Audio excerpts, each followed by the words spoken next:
Yeah, I mean, I guess it's better than the time when we, like, the show house we lived in kept having drive-bys, so... Yeah, we were just playing Magic, and like we'd all be like, laying. We just move it from the coffee table to the floor, and we'll just be like laying on our stomachs, like we're gonna army crawl, and just still playing. Gunshots or fireworks? No, that's gunshots. That's definitely gunshots. Like we're just gonna. It's not gonna ruin the magic. No, we're already several rounds in. We're here.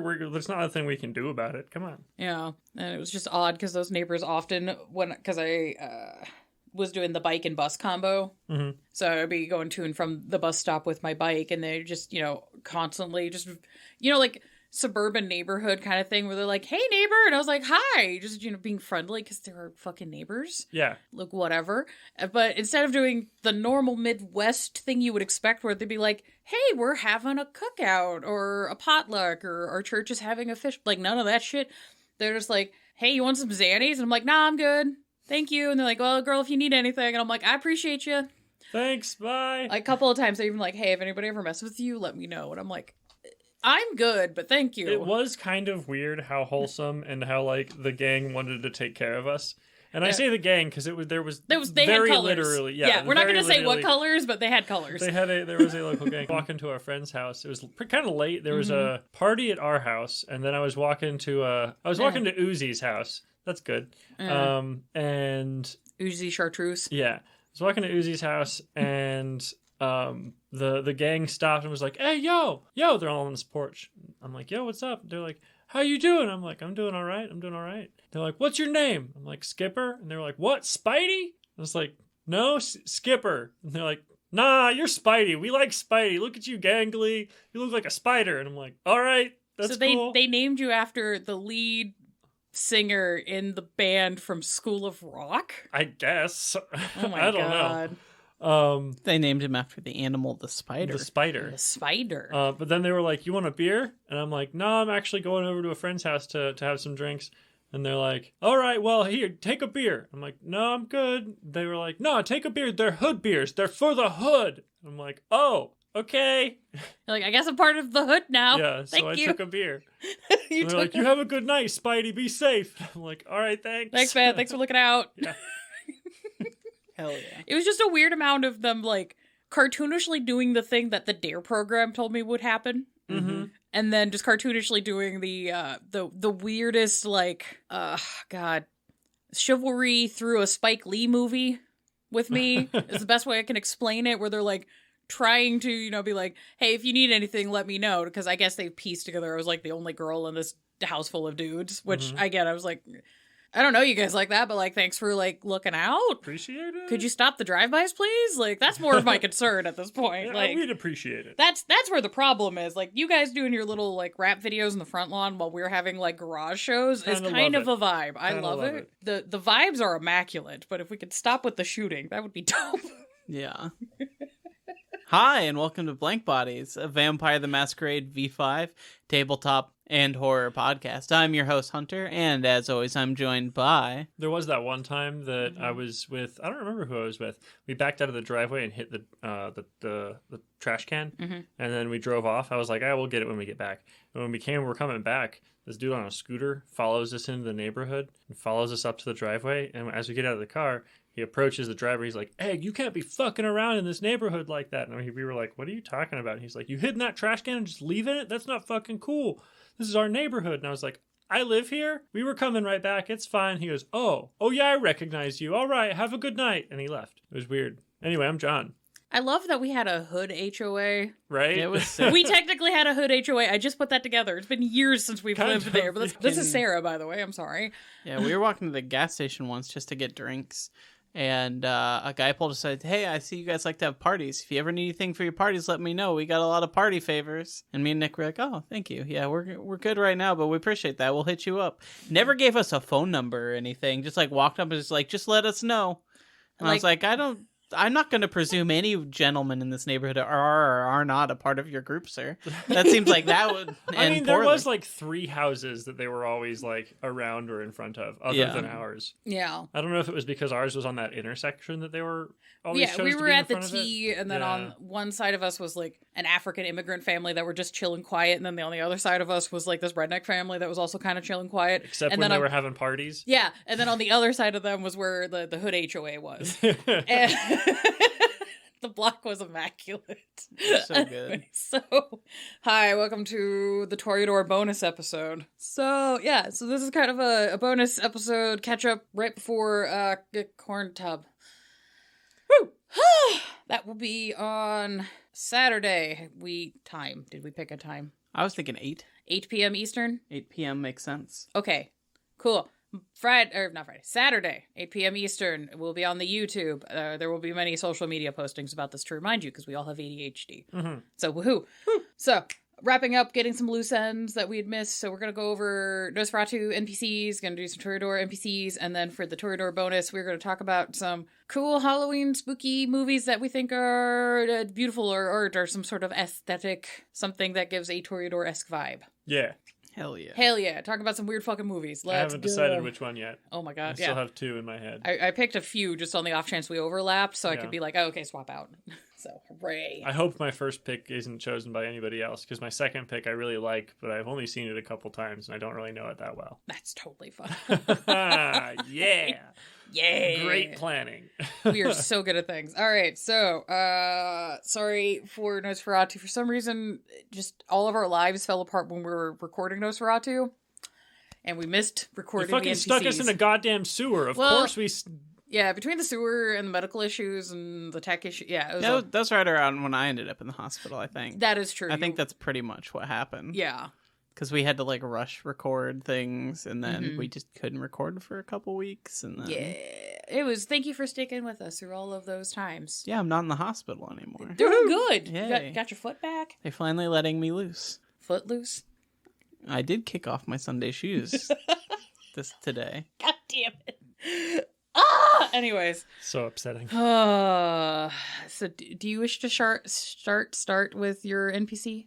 Me? Yes. So we're doing the Nosferatu first? Yes. All right. So I went with Basil Gardner. Basil Garden. I think one thing that's important to note is I just wanted someone who has the alternative clan bane. So which for the Nosferatu is not, they look normal as everyone else. You can have them look strange or odd if you want, as much as any other player, but that is not their bane. And instead, they attract large amounts of insects, bugs, pest creatures, the longer they're in an area. Oh, good. The more show up, right? Yeah. The longer they're there, the more show up, and you can't really do anything to get rid of them. As an ST, you probably also wouldn't be able to, you couldn't say, like, all these bugs are ghouled to me or whatever.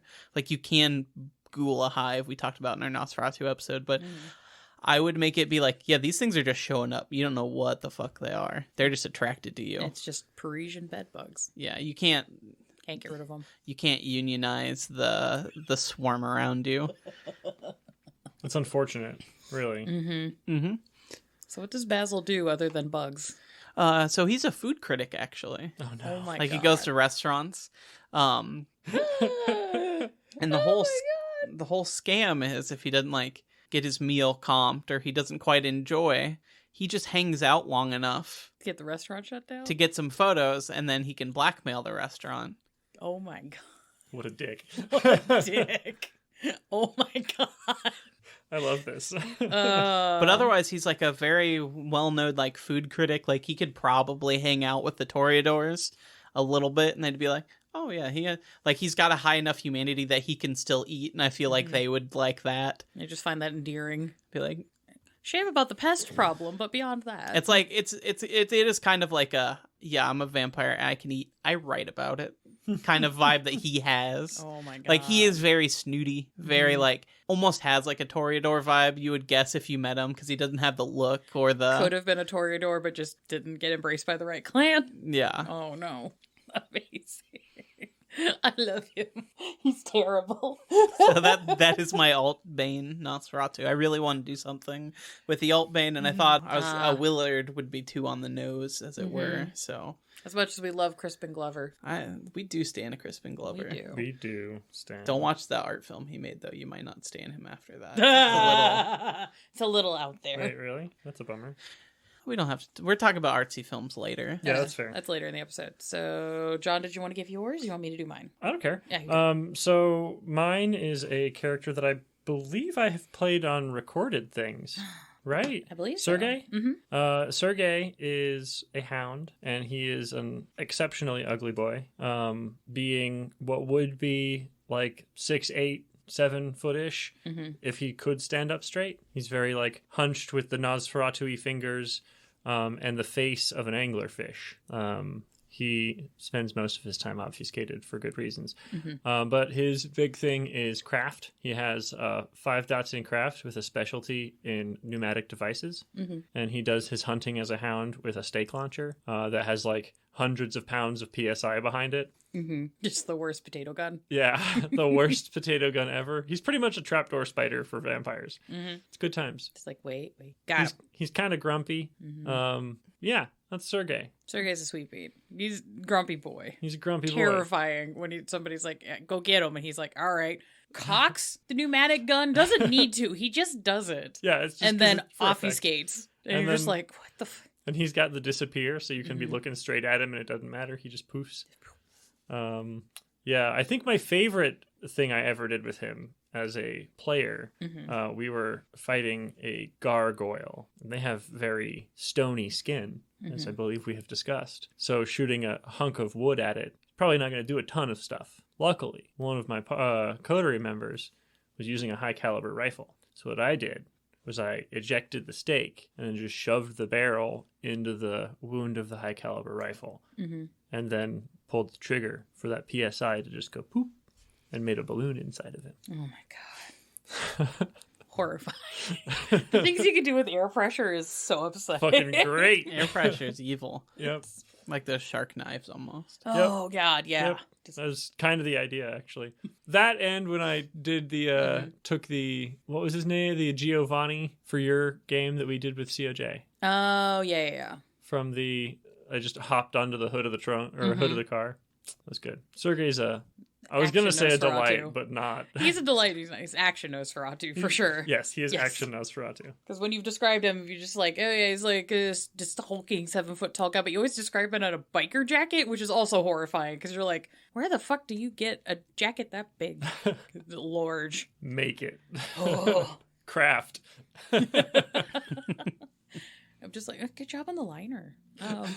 Shit. All right, mine. So this Nosferatu is coming off of a childhood nostalgia / Sarah Deep lore thing.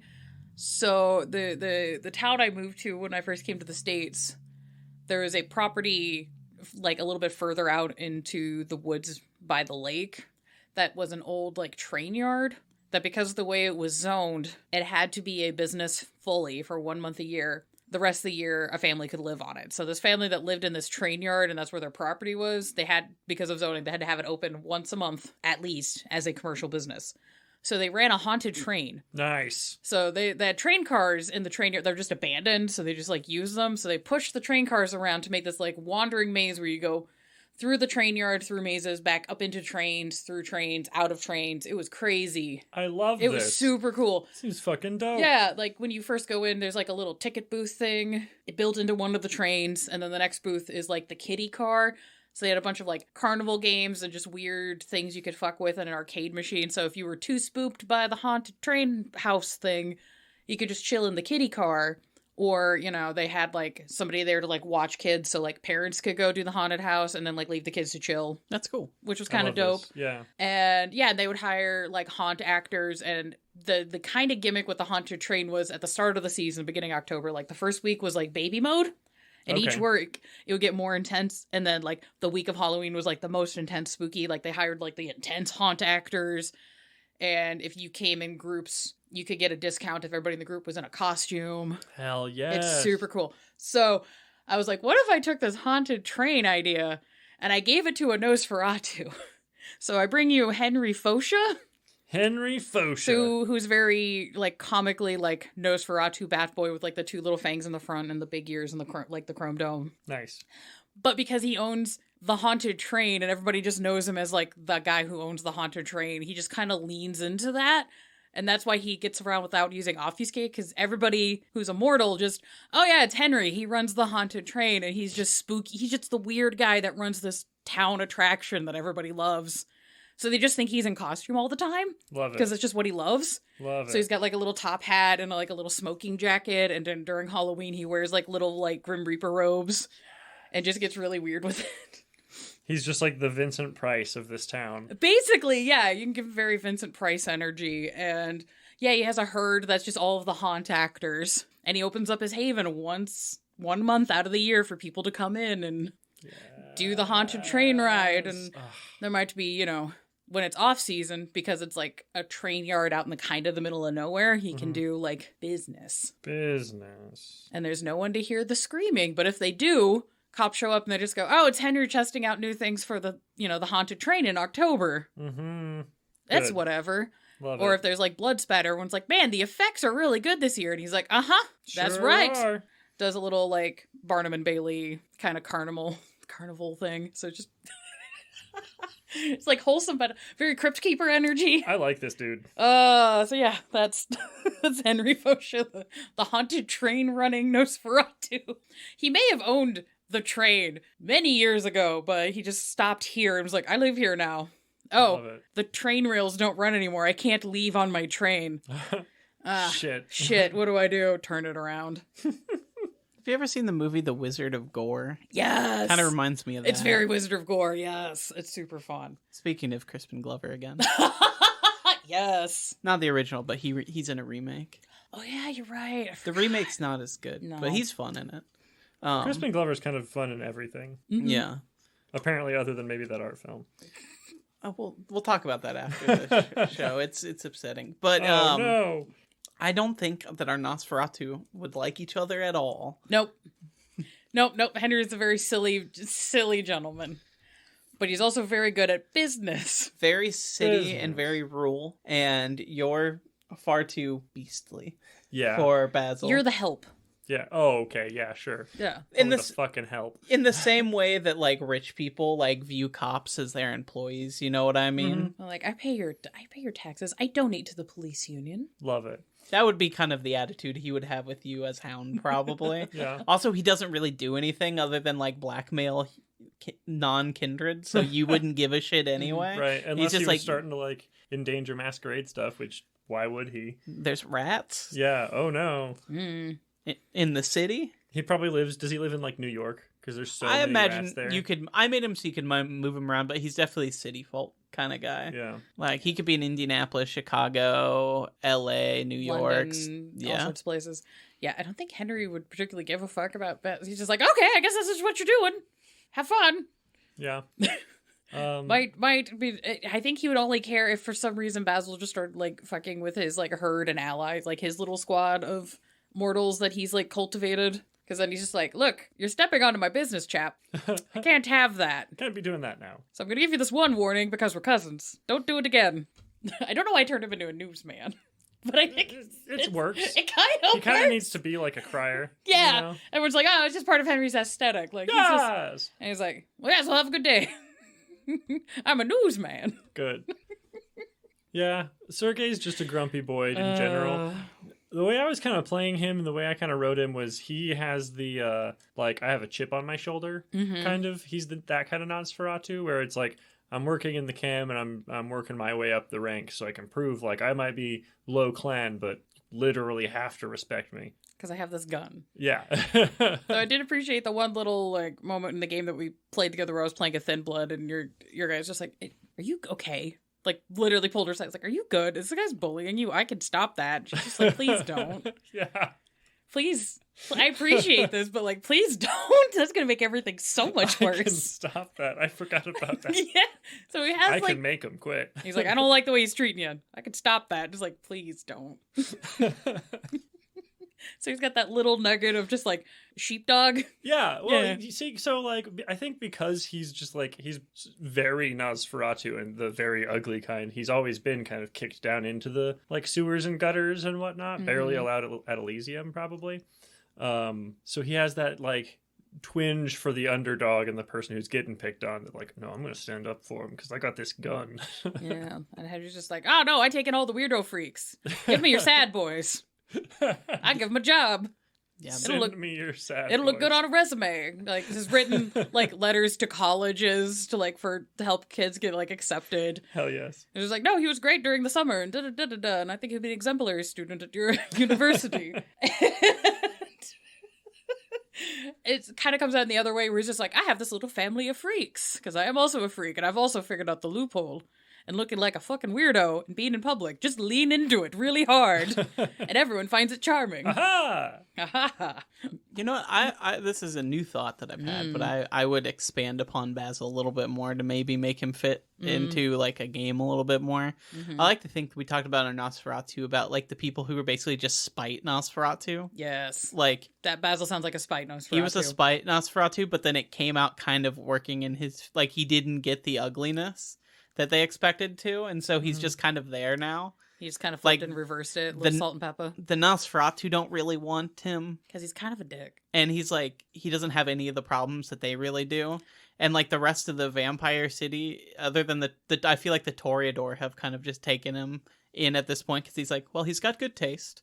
Food is an art of sorts. At least some Toreador would be like, He's in touch with his humanity. yeah. You know, there's like, we're into this exotic thing, and then the rest of the Nosferatu like, oh yeah, pretty boy Basil over here. Ooh. I imagine Chewing on food and shit.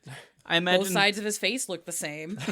I imagine some of them would be like, well, he gives us information that we're never gonna get, but like I imagine he'd be that kind of information broker where it's like in between the two people that hate each other the most, just being like, no, they're cool to me, you're not though. So Basil's just like, I'm getting tired of being in between.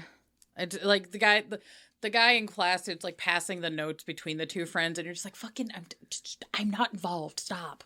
yeah. All right. I'm not involved. Either let me start reading and contributing. Just starts giving commentary on the notes, going back and forth. Yes. Yes. Sassy Basil. I'm here for it. But yeah, so I think that's our Nosferatu roundup. Well, hold on. If the three of our Nosferatu were abandoned on a desert island, two questions. One, how long do you think it would be before they got in a fight? Oh, immediately. Almost immediately. Moments. It would be just Basil and Sergei having a fight, and Henry just being like, I wish I could have popcorn. This is fucking interesting. If only I could bring one thing from the train. It'd be my popcorn machine. And then the second question is, how long do you think it would be before they finally got done fighting enough to work together to get off the island? At least a week.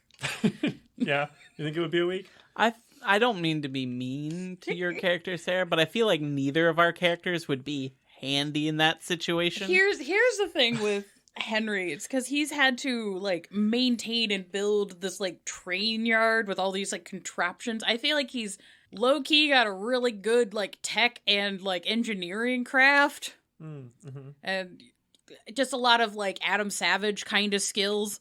But it's just wrapped in this, like, circus of, like, carnival freakness, so everyone thinks he's fucking useless. Right. And then it turns out it's just like, nah, man, if you give that guy, like, a pencil and a protractor and a power drill, like, shockingly useful. Yeah, see, normally Basil might be handy in a desert island scenario, because, like, someone who can, like, cook and stuff, but as vampires, not an issue. Not an issue for them, actually. So... In fact, we need help finding things that you would normally need to cook. Yeah.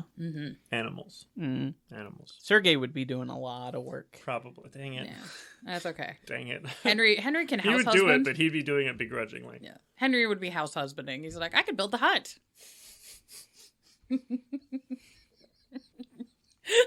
I almost killed Skipper. Good. Oh no. Good. He's like, what are you doing? It's like, oh look, I found you could do this with the awnings in here. And this is like, wow, these saplings, I got some bend to them. Yeah. You know, if we live here long enough, we could actually like bend these trees into weird bonsai shapes that say, help me. Great. Yes, that's exactly what we need. That's a long-term plan. I have some short-term plans, but it involves fire, and we're not good at any of that. I usually have the kids do that. They love burning things. The amount of corpses I've gotten rid of by telling the kids that they could just set things on fire and then erasing their minds afterwards about the bodies. That's will just be like writing poetry or something. And I'm not dealing with this. I'm just saying, if you combine the enthusiasm of youth and cloud memory, you can get a lot of things done. I'll remember that. Mm-hmm. Just decades of Henry covering up crimes by just getting teenagers and college students to burn things. And then he's like, you saw no bodies. And they're like, yeah. That was a fun bonfire. It was a fun bonfire. Oh my god, the beers. I was like, yeah, you had so many beers. You guys need to not drink as much. I know you guys were technically not on the clock. Wink. Love it. Henry's slowly becoming more horrifying as this goes. All right, back to the Toreador. I'm so sorry. No, it's fine. So what you got? So my Toreador, I went with Tim Jennings. Tim Jennings. Yes, and his particular field of art is the world of advertising. He's in marketing and advertising. Ugh. So You're so good at making sleazeballs. yeah, it's fun. But like, I feel like he is like generally pleasant. Like he's the kind of like Land's End fleece and like jeans kind of business person. Like, you know, more like the liberal arts kind of office where like very pleasant and very nice. And it's just like, oh no, I know how to manipulate people with pictures. I don't need to use powers. Like that's more of his thing. It's like, yes, art is making people feel things. I can make them do things. I dig it. Oh, that's upsetting. Like with enough presence and line design, everything is possible. And line design. But yeah, I feel like he like very much one of those people who's like Andy Warhol's cans were revolutionary. Oh my god. Great. Stressing me out. Like he has a eye for that sort of thing, but has gone full like, no, we're punk rock. We started Uber as a grassroots movement, kind of like businessman. Who's like Andy Warhol was punk rock. He's like very insufferable, but the kind of insufferable that most people just wouldn't catch. Oh So like he's pleasant, but the wrong person, just like very pissed at like any good Toreador. Is everyone in the room loves them except that one person that knows better? I imagine he has a hard time with other Toreador because he's in like marketing and advertising where they're like, a lot of them are like, we quite literally need you to keep our galleries open or whatever it is we do, but I fucking hate you. And he's like, yes, but my art is being shown literally everywhere all of the time. On every surface, constantly. Yours is in one room that nobody's looking at. Oof, rude. Yeah, he would definitely have a bit of that attitude. Like, my poster is on every bus in the city. Yours art is a small piece of my poster. Please remember where you stand right now. Cool, thank you. I feel like he would, even though he is kind of like hip neo-lib, like marketing, hip young advertiser, influencer type, he probably does get along with the older Toreador better, who are like, oh yes, well, I mean, he helps us with our galleries, he keeps us open, he gets the youth in, kind of thing. Whereas like the real artists are like, this guy fucking sucks. I hate him so much. I hate Tim. Tim's such an asshole. He won't stop talking about fucking 2000s Apple. The files are in the computer. I will never stop quoting Zoolander. It's so good. Good movie. But yeah, that's kind of my idea. It's just like, I wanted a Toreador who the Toreador wouldn't like, but still technically like works. I still haven't really figured out who his like special people would be, if he even has any. I would assume he does, but it would be like his small cadre of like Du Bois. Yeah. Like the other like marketing bros, marketing, basically. yeah, the other like graphic designers that he hangs out with. That makes sense. Like they go to like microbreweries or the weird like mixology clubs. But like every one of them is having a fucking all of them are having mocktails because I've had too many DUIs. I imagine they'd still be drinking, honestly. Yeah, probably. And doing coke. Yeah. Oh, they can't stop doing the cocaine. Or they're like microdosing shrooms because it helps with the creative process. Well, also, he can't. I hear it does.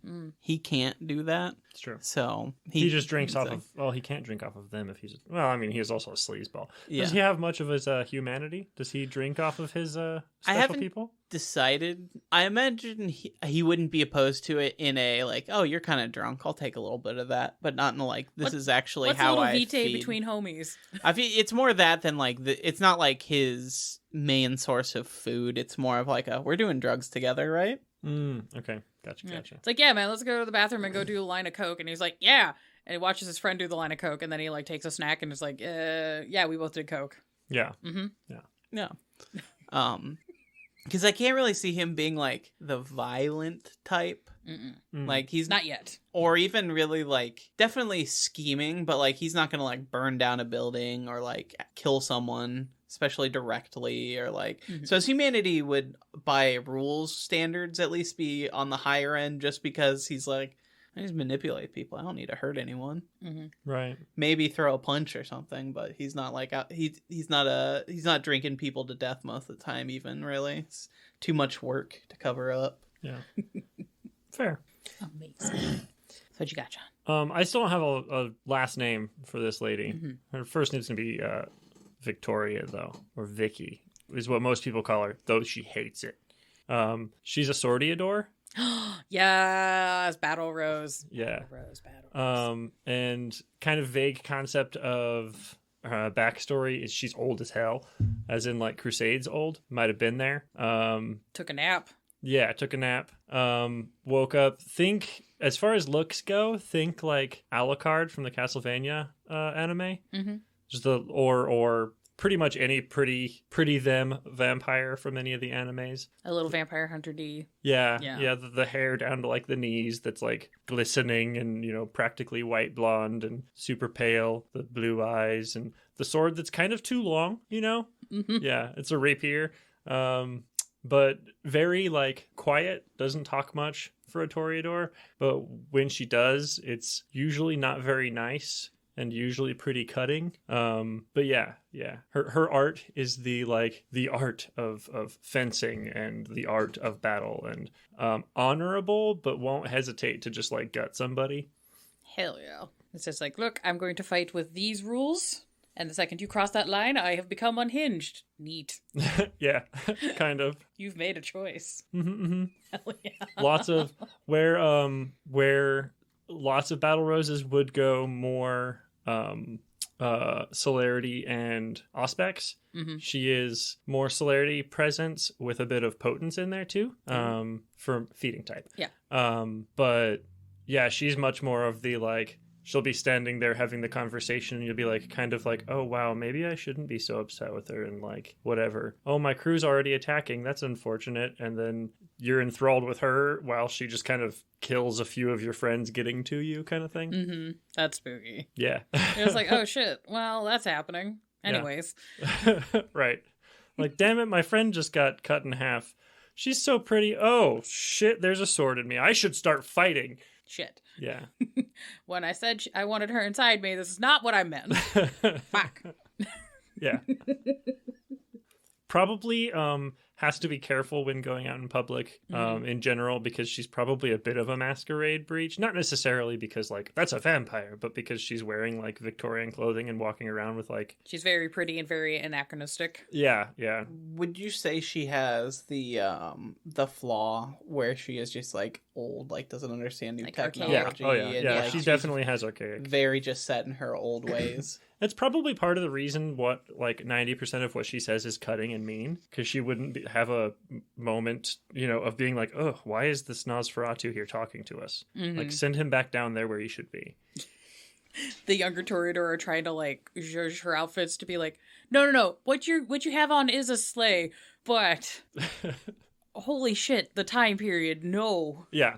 Holy they're just trying to like push dark academia onto her, and like there's been this kind of fun revival of like, there's always periods of times where there's like Renaissance revivals, so they're trying to get like the Renaissance core kind of stuff into her things, where it's like, no, you can wear a bodice with a blazer and a blouse and it'll like work. Just right, but that doesn't work with the frills. Brings out like the, you know, shirt that has the frills that's like halfway up the sleeve. Yeah, definitely has archaic, definitely has, I would say maybe even has like obvious predator, while also having the looks merit. Mm-hmm. So she's like real pretty, but also, like, oh god, I don't know if I want to be near that. I want to be near that, but I don't want to be near that. Stunning and obvious predator at the same time. Jesus Christ. Amazing. Right? Mixed emotions. Yeah. The epitome of scare roused. Love that. Yeah, she's like, what's her name? Lady Demascascrejuice? You want to try that again? No. Yeah. I want to hear it. I want to hear it. I don't actually know how to say that name. From Resident Beevil? Yeah. Uh-huh. Yeah. Yeah. That's amazing. Mostly because I can't tell if this is a bit anymore. It is not. No! I don't know the lady's name. I just know that scare roused. Mm-hmm. So. Oh, the amount of mods that they put her in different lingerie when she throws the desk. Oh, I'm sure. It's so funny. And then people recreating the lingerie from the mods for their cosplays. Oh my god. It's like this Ouroboros of insanity. It's great. Insane. Speaking of an Ouroboros of insanity. Uh-oh. So the Toreador I came up with, calling her Sabrina Martinez. I haven't figured out what her online handle name is yet. I'm still kind of workshopping that. But I like the idea of doing a very, very contemporary Toreador who's somebody that is on, terminally online, is very involved in the internet, but is involved in, critiquing and talking about, arts and spaces. Because I do love the portions of TikTok where it's people roasting, home decor and, house design. Mm-hmm. And they're just breaking down a lot of contemporary design as being just very soulless and hollow and not liking minimalism. They're like, no, I love brutalism because there's signs and touches of humanity into it, even though it is a sparse space. You don't have that with this shitty rich people minimalism or these weird McMansions with designs that don't make sense and da-da-da-da-da. So that was my thought with this one. Nice. It was a lot of the social media merits and having lots of interactions with, high humanity, lots of interactions with mortals. And because internet, she doesn't have to give away really that she's only up at night. And even if she is, she can just kind of play it off as a oh no, I'm mentally ill, but no one's gonna question it. Just oh no, I forgot my Addy this week. My sleep schedule's fucked. Yeah. Oh no. I like it. But has very, very strong opinions about is really into maximalism and is no, you can statistically see in the way that design and not only the way design is done, but the colors that are ordered for home decor, the amount of physical color that exists in the world has gone down over time. And has these very strong opinions about design and space and, hostile architecture and all sorts of shit. And it's just no, I hate these streamlined corporate designs. They're soulless and bullshit. Give me wacky colors. I just yeah. Give me interesting lines. Give me interesting things. Has weird defense of 2000s Tuscan. Where she's no, it's I'd seen a really good rant about that kind of stuff where there's the 80s and 90s luxury aesthetics where it was yeah, it does feel luxurious because there's a weight and there's a human touch to it and there's these little touches of designs that make it feel like it's homemade and a little bit more crafted, as opposed to the luxury products design now where it has this overly sleek, overly designed Scandinavian, it's too cold, it's too clinical, where's the where is the touch of people in this? God damn it. I don't know. She'd like being in Victoria's place. Probably. Lots of those old velvet couches and the big huge ass drapes. Mm-hmm. I feel like her and Tim wouldn't hate each other, but they would have very heated debates. There would be a lot of heated debates. And every other Toreador would be what are they talking about? What are they talking about? They're just arguing about advertising and design. Yeah, I'll try to put the references of the TikTokers and YouTubers that have kind of compiled together for this concept because they're just going down these rabbit holes of just people talking about design and aesthetics and how that has changed over the past 100, 120, 150 years is really super interesting because a lot of it's kind of a lot of the arguments you have with, the actual Hunchback of Notre Dame novel where it's talking about architecture, and the same thing with the From Hell comic where it's talking about how architecture affects human psyche and society. These people are having that same discussion, but it's being done digitally, and it's talking about, it's yeah, remember when all of the fast food chains had their own unique design and aesthetic and feel, but now they all kind of this weird, overly streamlined, industrial kitchen look. Mm-hmm. Yeah. And if it wasn't for the logo we already knew, you couldn't tell one restaurant from the other. Yeah. Yeah, it sucks. I miss the 90s Taco Bell. Dude, 90s Taco Bell? 90s Burger King. 90s Pizza Hut. 90s pretty much any 90s of the Pizza Hut restaurants. was peak. I didn't really ever go to 90s Pizza Hut. 90s very Pizza often. Hut was very like, it was like going to an alternative set for Cheers. Yeah, Nice. it felt like you were in like a bar, like a Mhm. frat house almost, where Yeah. there's like, it's not just like what restaurants still do now, where it's just like a lot of random wacky shit on the walls. Mhm. Like it was very themed and Like, it had a purpose. it was there almost reasons for it. all pizza themed and like Yeah, like each Nice. Pizza Hut in the 90s, like there was a lot of like the 90s wood paneling, and there was like the glass lights above the table that were very bar or pool hall lights. Mhm. But the things that they had on the wall were at least like regional to the area. Nice. So it would be things like local high school, like football championships, like theater, sporting events, like somebody in the town that was famous did a cool thing. So in Bloomington, we had like John Mellencamp bullshit on the walls, and then stuff from the IU basketball team. So we had Ken Knight. Okay. So it's like, okay, it's like, yeah, it's a corporate chain, but they at least tried to keep it somewhat like human and Locally. tangible and Yeah. whatever. And it's like, I could not tell you one Pizza Hut from the other one now. Like, Right. hell, I could barely tell the difference between Pizza Hut and Little Caesars, except for the red and orange. They're kind of the same now. Yeah. Like, it's crazy. I mean that's all restaurants. Yeah, so having having a Toreador that's just ranting about this shit, but in short form media content, and then just has this like massive empire of influence Nice. amongst the mortals, and is like having to just interlace with that, and you know, try to make sure Masquerade's being maintained with all of that kind of stuff, but then also on the back end of just going to the elders and just being like, guys, you can't talk to them like that anymore. Yes, them can be used singularly. It's been around as long as you have, quite literally. I can show you the etymology of the singular use of them. Why are you like this? Yes, my hair's pink. Perfect. Yes, my hair's pink. I I dyed when I was embraced. My hair was blonde, which is fantastic, which means I can put whatever fucking color I want into it. Because guess what? When you wake up from your day sleep, the dye doesn't fall out of your hair. It's fine. I wonder if Victoria ever would have used that knowledge to color her hair, because it's just been naturally like crazy light. Would she dare? Probably not. No. I mean, there were older forms of people dyeing their hair, so maybe in that way. Mhm. But Yeah, well, there's she's like, not buying like Manic Panic and being like, no, I'm no. going neon green this week. Yeah, well, there's also just a long history of colored hair. Like, it was very much a trend even in, like 1700s, like powdered wig era, where women would have blue and pink and green wig Yeah. hair. Yeah. And all through time, there's just been like, you know, it wasn't uncommon for women to have like flashes of green, or, you know, dyeing your hair is not that weird. We've been doing it for ages. Even in ancient times, people were using henna and shit to dye their hair. We've been dyeing our hair for thousands of years. It's not weird.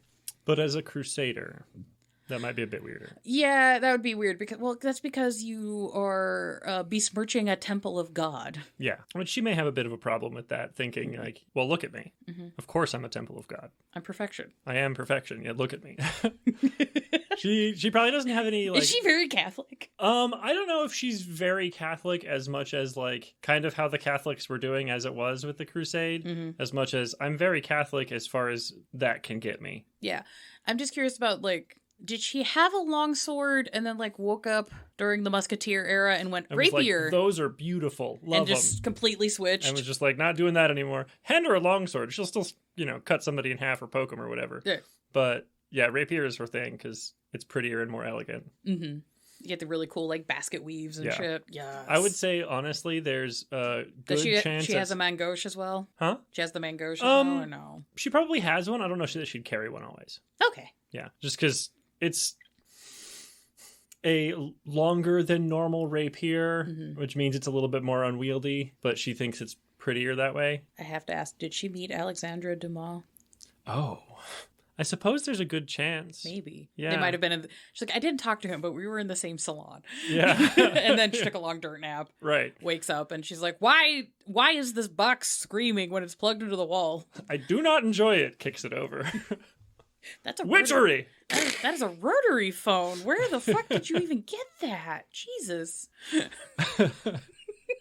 Love it. There's a chance that she learned how to accidentally did the path in Sabat where you test yourself from fire. Oh, You yeah. ever Rorschach? She probably just did that because she kept getting rapiers nowadays that were just like shitty ones because she's used to like, oh, super elegant and like, you know, over the top. That's good craftsmanship. And she'd get that and like be practicing and use celerity to twist it or something, and it would just bends. snap or bend, and she'd be like, fuck. So she just learned how to make her own. Amazing. I'm just like, how would Tim handle that? I don't think he would even Try. I think he'd just. I'm trying Probably to. for the best. I feel like I don't think their paths would cross that often because, like I said, he mostly like he's very openly comfortable taking money from very old Toreador and other old arts world people to advertise their thing. That's probably where a lot of his money comes from in like general advertising and like being more of a battle rose. I don't know, is she like in the tower at all, or is she just old and she just does her thing? I would say that she has like politically, she has almost no direct influence. But because she has such a reputation as a battle rose, she has people's ear as like a bodyguard. Okay. So Prince would be like, no, we keep her around because the last person that tried to get to me was, you know, run through 8 times before they got halfway, you know? Yeah. So maybe it doesn't have like actual status, but may have like some sort of like famous dots within the Camarilla of just like, I'm aware of this one. Yeah, exactly. Oh god, a lot of the young Camarilla, Toreador, and other Camarilla people are just gonna love her because they're going to this like return to tradition, and then this lady's ethereal like historical being is around, and they're God just damn it. constantly asking her for like her opinions on things, and she's just like, I don't care. Yeah, you are beneath me. Go learn how to dress properly. I'm training. I'm training. Yeah, Come back when you don't dress like a peasant. exactly. And they're wearing like Dolce and Gabbana, and they're just like, I don't what? What do you mean? This was so expensive. They're kind of insulted and sad. Yeah, there's like, you're wearing pants. That's peasant clothing. Right. Yep. Lady will wear like a, you know, the drapey gown that drags behind her by 15 feet with like a frog and a scimitar. And then if she's expecting it, she might have pauldrons even. Oh, that'd be sick. That is a vibe. Right. She's in this beautiful gown with pauldrons and a rapier. It's giving like Carmilla in the new Castlevania. Oh, yeah. Yeah. But, you know, sword fighting instead of just like stabbing with her nails. Exactly. Yeah. I imagine like that's how she would dress to like major events, even as a like bodyguard. Like, oh, we're having like an official Elysium. Probably that, and like official Elysium where she's like there breastplate, you know, the whole 9 yards. Probably still a gown. Yeah. Probably don't see any leg armor, but breastplate, pauldrons, the gauntlets. Queen Elizabeth movie from the 90s that was very girl power. Yes. Where it had like Yes. queen armor. Yes. I feel like that's the same kind of event where Tim would be like, oh, I need to get my loafers and my khakis out. Yeah, Sabrina would not be there. Dressing like a fucking Just peasant. wouldn't be there. She wouldn't be there. Not because she's like, I'm abstaining for reasons. She's just busy.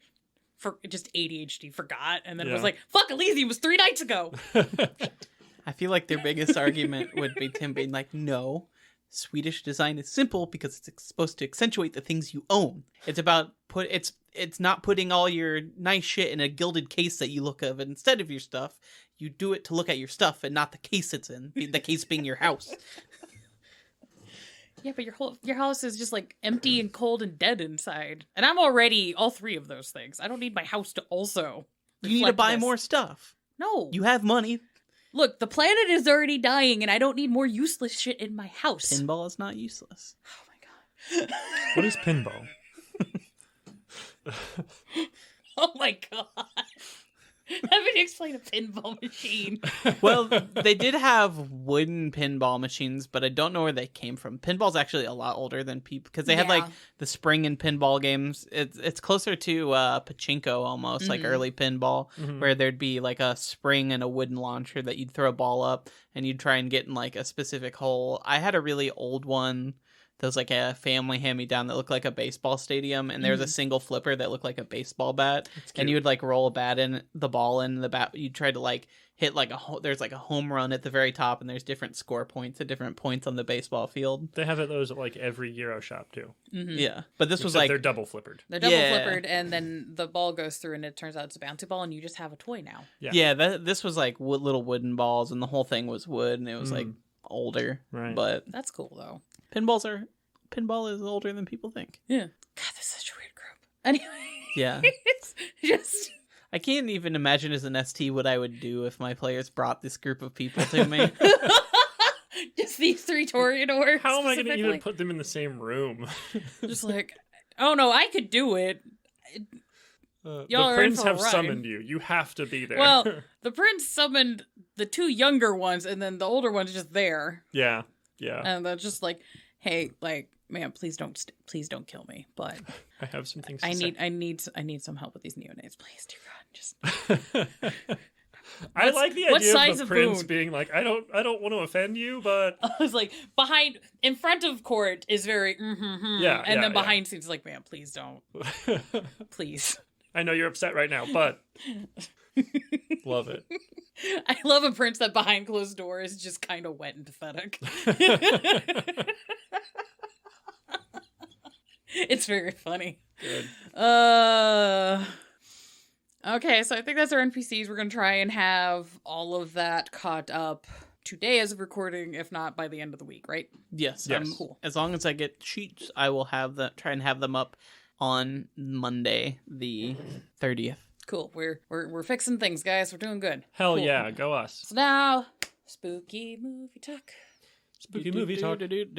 You were last. You go first. I'll go first this time. Cool. So I have 2 movies. I could talk about both of them. I'm going to let you guys decide which one. Okay. So I can either talk about the newer Suspiria movie and also talk about Suspiria just a little bit in general, or I can talk about the Neon Demon. I liked Suspiria more. I liked Neon Demon. Not more, but I feel like less people know about Neon Demon. Okay. Really, I feel way more people talk about Neon Demon than Suspiria I think remake. it's because I talk Really? about it a lot. Yeah. I don't know anyone who actually liked the Suspiria remake. A lot of people hated that movie. I loved it. I feel like Neon Demon's a movie I hear people talk about all the time, aesthetically. Weird. I don't. Yeah. Okay, well, I'll give a 30-second Neon Demon thing. Very, if you like Drive, it's done by the same director, and it's basically kind of a psychedelic fairy tale about the fashion industry in Hollywood, but also it's basically boils down to being a weird fairy tale about like female beauty and how it is exist for consumption under capitalism, and it kind of forces women to literally and metaphorically eat each other.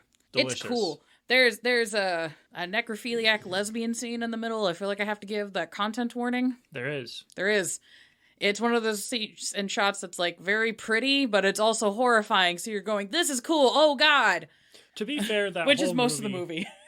I was about to say that whole movie is kind of has problematic elements throughout it because of the theme of it. Yeah. It's problematic on purpose, and you get to see Keanu Reeves be the creepiest. Oh my God, he does He's such a good job. Horrifying. Being fucking terrifying. It's so scary. Whew, it was like holy shit. That felt similar to the first time I ever saw John Goodman be scary. Yeah. Where I was just like, no, Why you're so sweet, Keanu? You're betraying my childhood. Yeah. Which is probably why they had him do it. Yep. It's so spooky. Good. Yeah, so I recommend, this is one of the few movies I actually recommend if you can get it in 4K, go for it. This is one of the few times I'm like, go spend the money, it's actually worth it. Anyway, so Very Suspiria. Everyone knows the Dario Argento one that's like really pretty, but it's really pretty, but there's not a lot of plot. It's just like there's a ballet school. There's a lot, and there's witches. There's a lot of plot in the original Suspiria, but it's implied. There's not a lot of dialogue. There's like when there is dialogue, it's like these weird info dumps. There's these weird info dumps, and there's also there's a language issue there where it is in English, but a lot of it is English as second language people. Yeah, the English dub is interesting. But yeah, there's a lot of implied. It also is in that like fairy tale camp of just kind of implied theming and interpretive dreamscape kind of a thing, which is why I kind of slammed these 2 movies as my 2 choices. And also, if you can get the 4K remaster of Suspiria, the original, go for it. I fucking love the remake of Suspiria. My only issue, I like the remake, like I voted for it. I wish they had just called it something different, because I feel like it's a beast of its own enough that it doesn't need to be weighed down with the expectations of being related to the first one.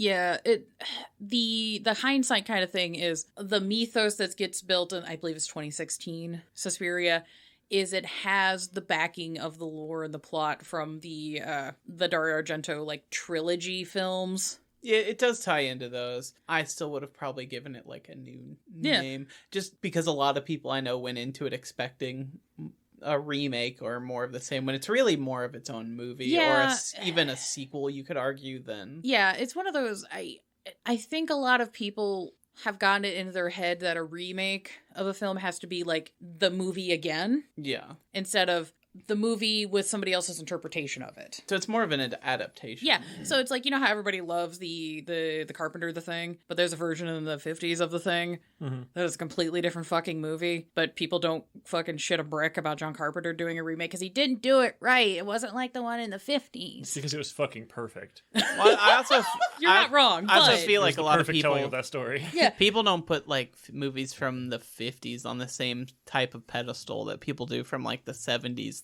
and onward. I mean, I guess I do, but I'm weird like that. I remember watching The Thing with my grandpa when I was a kid, like the original goofy one. It's super fun. And those movies are fun, but I've never really seen, even with things like Dracula or Frankenstein or that sort of things, I've never seen people be like, why are they remaking that? It was already done perfectly. Whereas like after like Francis Ford Coppola did his versions of them, people are like, we don't need to do that again. Yeah. And part of it's time and place, I think, when it came out too. Well, there's a handful of films from like the black and white era that I'm just like, yeah, that doesn't need to be remade. Psycho does not need to be remade. The Haunting of Hill House does not need to be remade. The show was great. I wasn't a fan. I thought it was good. That's okay if you did. But yeah, I enjoy especially if you're getting into themings for Toreador where they're talking about like art and beauty and creation. The Suspiria 2016 one actually has the dancing in it, and the dancing is part of how the witches do their rituals, which is cool. And it's also a lot of very aggressive like modern dance, which is kind of fun because there's been dance horror movies, but it's almost always either ballet, like traditional ballet, Black Swan, or it's like 80s aerobics dancing because I've seen a lot of B slasher movies. So having the more artsy kind of aggressive like interpretive modern dance is like really cool. And also you got Tilda Swinton playing 4 characters in the movie, which is fun. So there's just also just her being able to like transition between all those characters is super neat. I enjoy it. And a lot of the use of the Berlin Wall and the setting as being important to the actual story of the film. I was also like, this is cool. I like this. They make it a little bit more, it's a little bit more urban fantasy with the Berlin Wall and all that kind of stuff being part of the background and part of the story as opposed to the original Suspiria where it's like, it's in Germany. And it kind of gets into more like Grimm's fairy tale kind of fantasy. I think that part of what why I like the Suspiria remake so much, and it feels very, even though it is very dreamy and strange, it feels very even. Like I feel like it works all the way through. I think that's my biggest problem with Neon Demon. It's a very uneven feeling movie, sometimes intentionally. Yeah, as like a whoa, put on the brakes. But that was the biggest thing that threw me off on Neon Demon is it feels like it could be 4 separate movies. Yeah. As you watch it through, and like that just didn't sit as well with me by the time I got to the end. Whereas like the Suspiria remake, I feel like it's just like perfect all the way through. It does a good job of transitioning to the dreamier moments and the like dance and the ritual, and like it very flows like perfectly. And then when you get to the end, you fucking have earned the insanity of the ending, and you're just like, yes, these people are exploding and shit. It's so cool. I haven't seen the remake yet, so I need to. It ends in a metal album cover. Hell yeah. Like in the best way. And you're just like, yeah. And then just Tilda Swinton's an old man.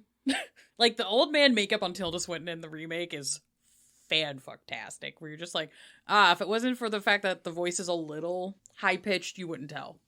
Like, it's crazy. Also, yeah, I think this is one of the few movies, especially in horror, that there's no men, and the one man is played by a woman. Nice. Which is kind of an interesting, like, spatial flip. Because there's a lot of gender politics in horror, but that's a whole other conversation and episode that maybe we'll do later. Woo! So yeah, that's the Toreador arty spooky film recommendations is 2016 Suspiria, special shout out to original Suspiria and Neon Demon. Nice. Woo! That's What you boys got? You going over with me too? You go. I went first for the other things. Oh, yeah, you're right. I'm going to go in the middle both times.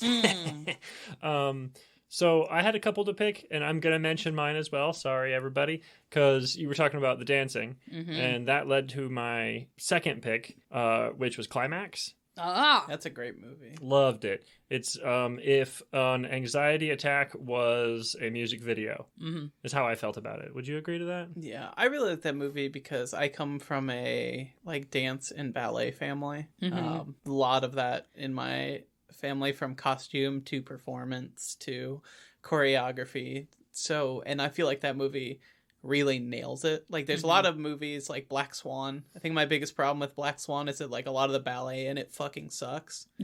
Like you can like it's an okay movie. I like it. Like the story is good, but then you're watching it and like I've seen like middle schoolers dance better than some of these women. Yeah, I mean, but they're like, these is the best performers in the world, and then they're like, right, it's like They're barely floating. I'll give the actresses the credit of taking the crunch time to actually learn how to do the ballet themselves, but Yeah. But they aren't but it dancers. also shows that it's them doing the actual ballet, so Yeah. it's a little like...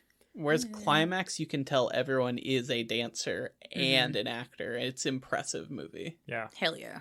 It's the way that it's shot. If I'm remembering correctly, it's pretty much shot not necessarily in one shot like 1917, But a lot of long, very long shots, like following people through whole buildings as they kind of like almost interpretive dance down the hall. And it's great because it's very artsy. It's very, and I'm not going to ruin anything, but there are some spots where it's like, wow, really cool dance video that's kind of creepy. And then you'll follow a person down a hall while they're like throwing themselves against walls and whatnot, dancing, and they'll just walk past somebody like burning their hands off or something like that, or being mutilated in some way, and they're just kind of screaming going down the hall, and you pass this awful thing happening and you just barely even notice it as it goes. And I just love it when movies will hide things like that in Just weird shit. in the background for you to like, hold on, what? Well, hold on, what? Hold on. Do we want to rewind that? But that'll ruin the moment. What? You're just like, I guess I'm watching this again. What the exactly. So that's my shout out. But the one I picked, we've watched in the server. It's Bliss. Yes. I have a lot of theories about this movie. It was done by the same guy who did VFW. If anybody's ever seen that. I like VSW. I may actually like VFW more, but they're both really good movies. Really? What was his name? Hold on. I just had that pulled up. Joe Begos? Yeah. Begos? Begos? VFW is great because it's just got so many like old action stars and also just one guy from Cheers. But Yeah. And fun. this is pretty much everybody in this. I think you're like, I don't want to sound condescending, but like no-name actors. Nobody really, there were new actors without a whole lot of influence. But it's essentially, an artist is having artist block, does some hallucinogenic drug, and then goes fucking crazy. My theory, and spoilers, so if you don't want to hear this, skip ahead like, I don't know, a minute or something.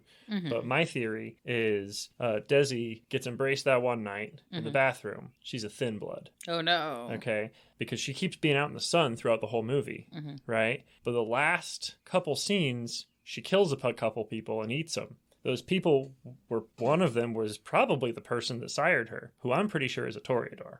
Oops. And if thin blood diablerizes a full vampire, they go up a blood potency, which means they no longer are a thin blood, which means they lose their thin blood merits, don't they?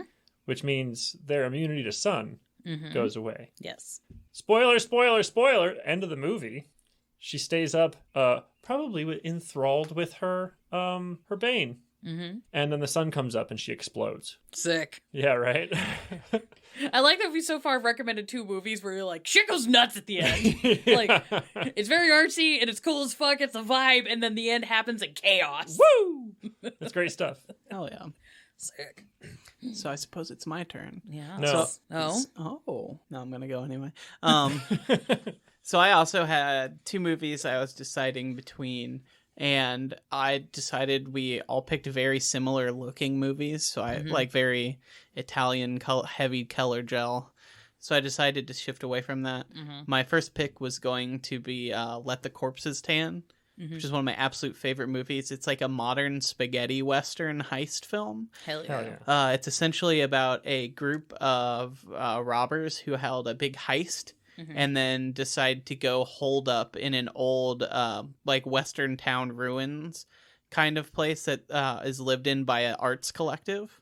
And other people show up wanting the goods from the heist, and the entire movie turns into a giant like psychedelic shootout. Cool. For the majority of the film. It's like a modern Western. It's very good. It's got that like, and like I said, spaghetti Western, like boots echoing across floors of this like art covered old torn down ruins. Hell and yes. it's a really good film. A lot of leather gloves. Just Paintings being exploded off the wall because people are shooting at people and missing.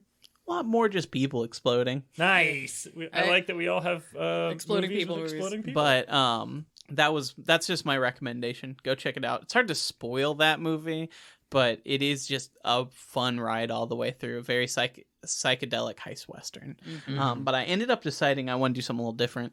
So I went with 2008's Visioneers. Oh shit! All right. Have you guys seen it? It's on my list. I just haven't made time for it. I would definitely recommend it. Quick sell is if someone made a Philip K. Dick movie starring Zach Galifianakis. Oh my god! It's a bizarre film. So Zach Galifianakis plays a man who works in an office at the Jeffers Corporation. The Jeffers Corporation has gotten so big that it's considered the largest, friendliest, most profitable business in the history of mankind. Massive, gray, depressing, like office space. We never really know what he does. His job is described as a level 3 tunt. Tunt? T-U-N-T, yeah. He's a level 3 tunt. Okay. And in this world, people have started exploding from stress. So you can get so stressed out that you explode. Oh, I'd be dead. And one of the things that you see is that at the Jeffers Corporation, they're trying to cure this. And so you see him and his coworkers testing these cures. They get things like they get a Cuddle Buddy teddy bear that they have to like try out and then like fill out surveys about. And one of the questions on the survey is describe your sexual relationship with your Cuddle Bear. Oh, man. Oh. One of his coworkers has started showing signs that he might be stressed. And one of those signs is having dreams. And so his therapist gives him an unloaded gun that has to point at his head and pull the trigger at once an hour. Why? To reduce stress. Yeah, just so that, things are actually pretty good. I could be dead right now. I feel like that's pretty stressful. It's a great movie. I would definitely check it out. Yeah, it's on my list. I'm I just like like, it. what I the like fuck it. is happening? Yeah, Zach Galifianakis plays a man called George Washington Weston Hammerman, and he is actually a descendant of the real George Washington. And the real movie kicks off when he starts having dreams where he is crossing the Potomac and has to come to terms with the world around him. Yes. Hell yeah. That makes me think of Equilibrium. A little bit. Only Equilibrium is probably less thought-provoking. There's no gun kata in this movie that's either. a shame. I wonder what would happen if someone introduced Victoria to gun kata. No one show her a John Wick movie. The second anyone shows her a John Wick movie, we're all fucked. doomed. We are all fucked. So if Sabrina and Victoria ever interact, she's just like very quietly being like, "No one show her any of you. I wonder if I am squatting your fucking house. I am swatting your haven. Do not show her this. We have enough problems." Yeah, I don't know if she'd be into it though. I feel like she'd be like powdered handguns. I mean, Root. true, but the storyline of a man going on a kill revenge quest to avenge his She'd probably be into wife that. and Yeah. the dog, that part of the plot, she would just be She'd like, be like, no, I understand. "No, this I understand. This man deeply loves his wife." As it should be. As he should. Oh shit! I am so sorry, guys. So my initial thoughts were the Neon Demon and the Suspiria. Brain going too fast. So Neon Demon and Suspiria, because I thought these fit within the themes of the Toreador, with like both of those movies being focused around like beauty, what is creation. Like a big line in the Neon Demon is quite literally, "Would you have looked at this girl if she wasn't pretty?" Yeah. Yeah. Big thesis statement of the movie.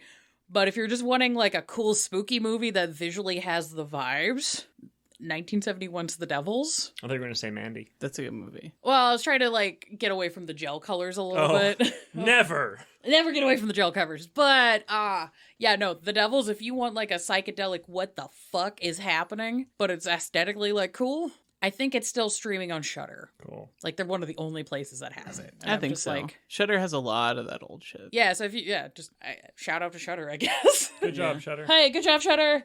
Now, okay, off topic again. More movies that we can tell people go watch these movies. Do you like Beyond the Black Rainbow or Mandy more for this topic? Beyond the Black Rainbow, I would say. I like that one more, though. You like Beyond the Black general Rainbow more than Mandy? I think if you're into topics of creation, Beyond the Black Rainbow. If you want a movie that's getting into like humanity and like being in touch with like love, Mandy. Well, that's fair. That's fair. So I think depending on the vibe you're going for, because again, this is another movie where a guy goes on a kill crazy rampage because of his wife. Yeah. And goddamn, does Nick Cage Do give such a great the job. best performance? Also, I feel like And both a of those stupid movies. tiger shirt. I feel like both of those movies have Toreador in them. Mm-hmm. Like the cult leader in Mandy, Mm-hmm. absolutely a Toreador with like no humanity left. Oh yeah, just absolutely gone fucking insane. Yeah, absolutely a Toreador cult leader. In Beyond the Black Rainbow, honestly, homeboy, what's his name? The doctor in that. I feel like I could see him being a Toreador. I feel like other clans more likely. More likely, but I wouldn't put it out of pocket. Yeah. Yeah. Yeah. No, for sure.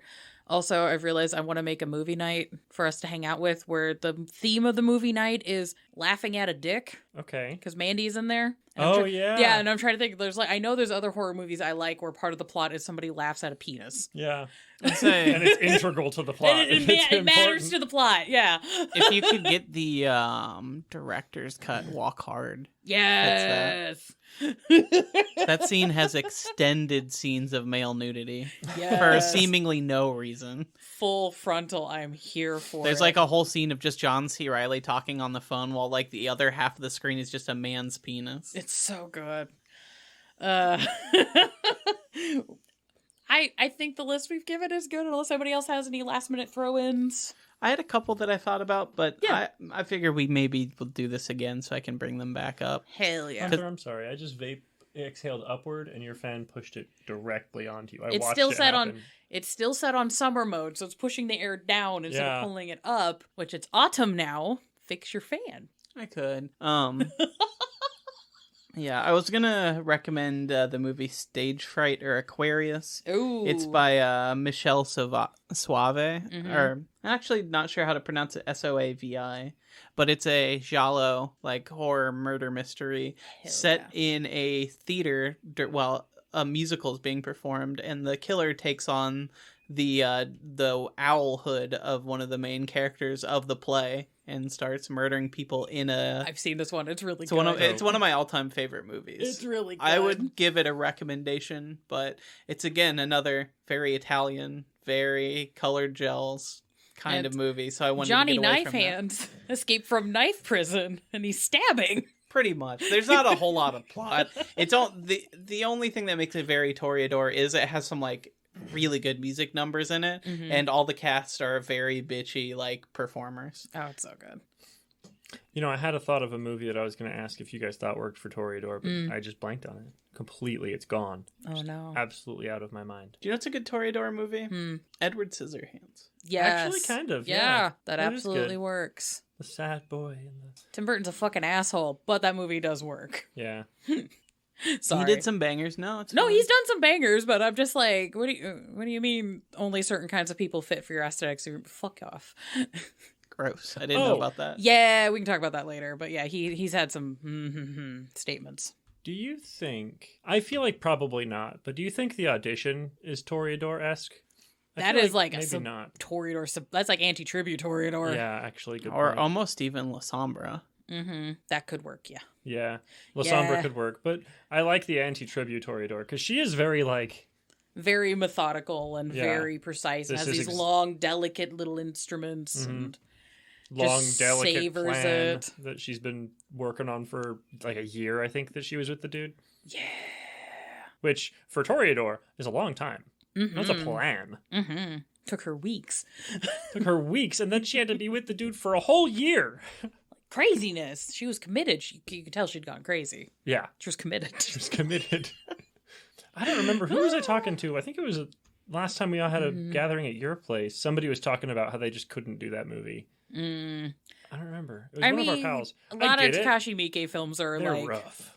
out there. Yeah. I feel like that Audition is one of those movies that like I've seen and I enjoyed and I get what it's saying, but I probably wouldn't just put it back on for a Yeah, good you don't time. just like slap that on for funsies. No. I put it on if I've talked about it and somebody's like, oh, I'd like to check that out. I'll go, Yeah. let's check it out together. For me, But- it's like Possession, where it's like, I love that movie. I'm not just going to put that on. That Yeah. movie's also just fucking long. I think it's over 3 It's hours. like 3 hours. It's also on Shudder right now. Also like Antichrist. Yeah, Antichrist, I great will movie. never I'm not watch just, that movie by myself. just I not will putting that never on do for it. funsies. Like I watched Cannibal Holocaust when they did it on Joe Bob's Last Drive-In. Oh yeah, And I was like, okay, I'm good. I don't need to see that again for another decade. Yeah. Yeah. yeah. Yeah.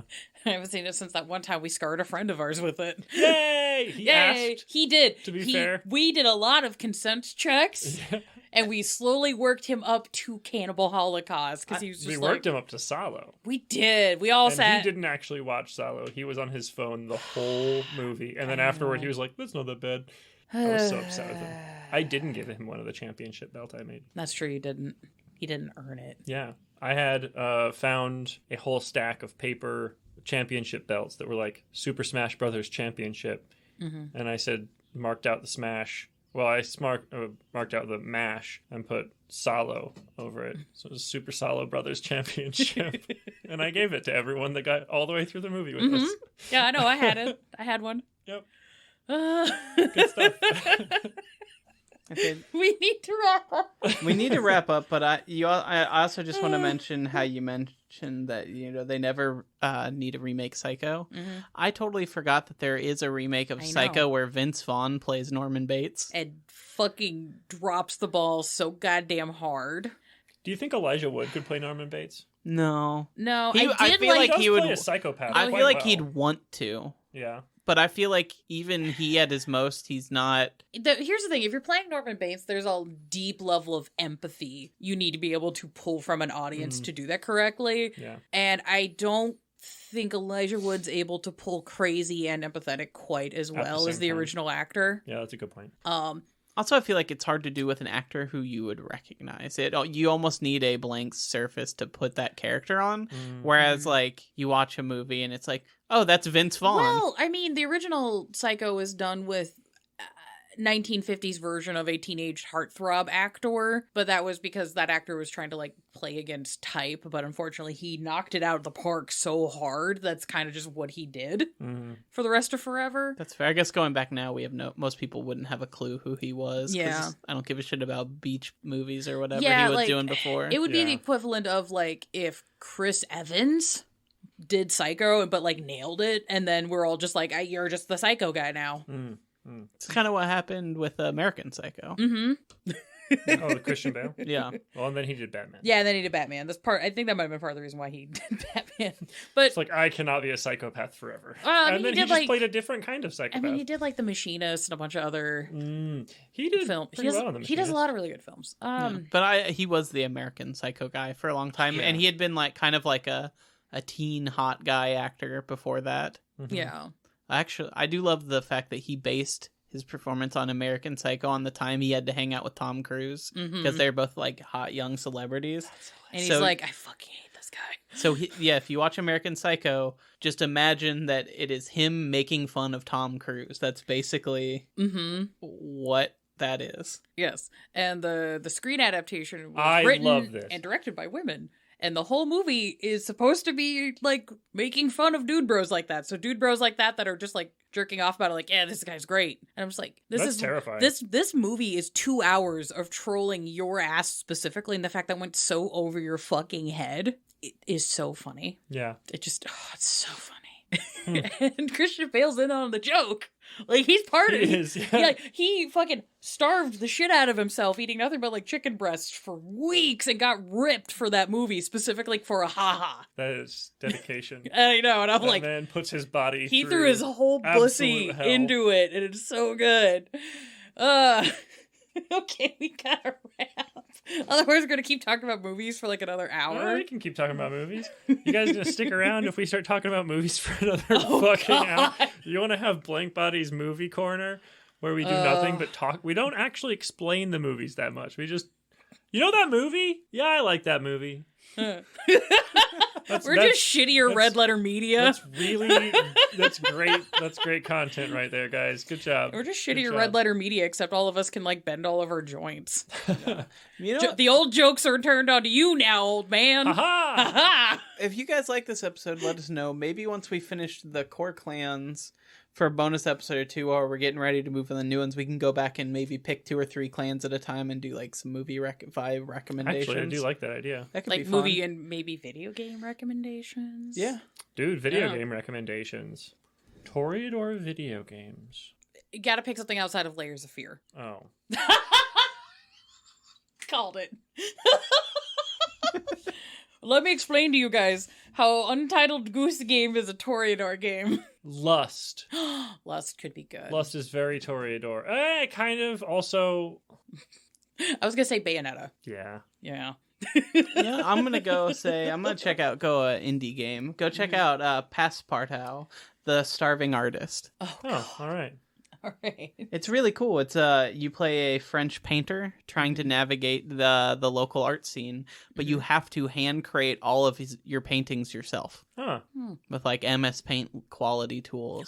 Oh, But no. it's really interesting, some of the stuff people have made in it. It's crazy. Like here's like people remaking like famous paintings and Oh my god, stuff. Girl with the Pearly. They're doing like Vermeers and shit. Yeah, Damn. people have done Vermeers. The That's tools can be very good, or they impressive. can look like something you'd hang of your child's on the fridge. Like, Hell yeah. Just the quality scaling in this is That's just a hilarious. sharp Love it. curve.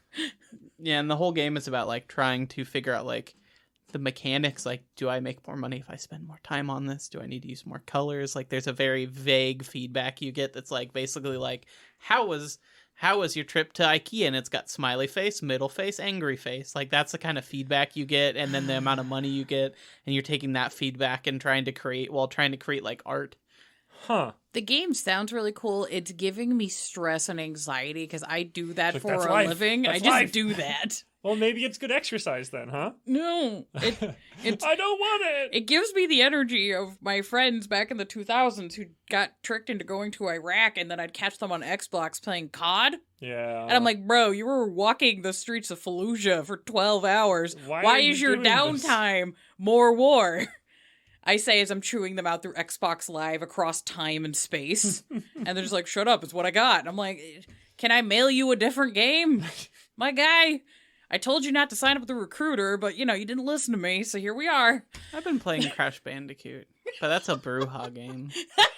That is definitely a Brewha game. It's a Brewha game. We talk about that in a couple of months. All right. Absolutely. All right, we gotta go buy corn. All right. Oh Bye. shit, we do. We have to go buy corn. Also, John, I got some bad news for you after the show. What? Nothing too bad, but we're still recording. You probably don't want it on the air. I'm terrified.